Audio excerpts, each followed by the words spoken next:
وسلام على عباده الذين اصطفى. ما بعد، فأعوذ بالله من الشيطان الرجيم. بسم الله الرحمن الرحيم. أولئك الذين امتحن الله قلوبهم للتقوى لهم مغفرة وأجر عظيم. وقال النبي صلى الله عليه وسلم: اصحابی النجوم بأیہم اقتدیتم اہتدیتم.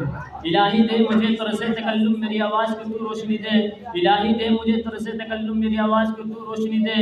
مجھے افکار صالح کر عطا تو میری تحریر کو تو روشنی دے. لائق صدر احترام معزز سامعین کرام، آج کے اس باوقار جلسہ میں ان اصحاب خیر کا تذکرہ ہوگا جن کے بارے میں اللہ جل جلالہ عما نوالہ نے ارشاد فرمایا، یہ وہ لوگ ہیں جن کے دلوں کو اللہ پاک نے تقوی کے لیے خالص کر دیا. ان کے لیے مغفرت اعلان اور اجر عظیم ہے. نیز سرور کائنات صلی اللہ علیہ وسلم نے پیاری زبان سے ارشاد فرمایا، میرے صحابہ ستاروں کی مانند ہے، جس کی بھی اقتدا کرو گے راستہ پا جاؤ گے. دوستو، خالق و مالک کا یہ دستور رہا ہے کہ انسانوں کی ہدایت کے لیے رسولوں کو بھیجتا رہا.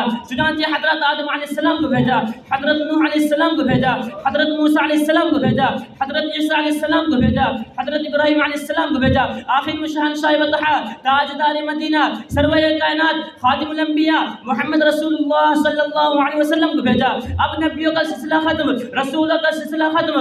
قیامت تک کوئی نبی آنے والا نہیں. یہ دین آخری دین ہے، یہ شریعت آخری شریعت ہے، یہ مذہب آخری مذہب ہے. یہی وجہ ہے کہ اللہ پاک نے آپ صلی اللہ علیہ وسلم کو صحابہ کی وہ پاکیزہ اور مقدس جماعت عطا فرمائی کہ جس نے مذہب اسلام کو زندہ کرنے اور پھیلانے میں تن من دھن کی بازی لگا دی. چنانچہ تاریخ شاہد ہے کہ ان سچے جان انسانوں نے دین اسلام کی خاطر وہ قربانی پیش کی ہے جس کی نظیر پیش کرنے سے عالم انسانیت تہیدہ و نرخالی ہے.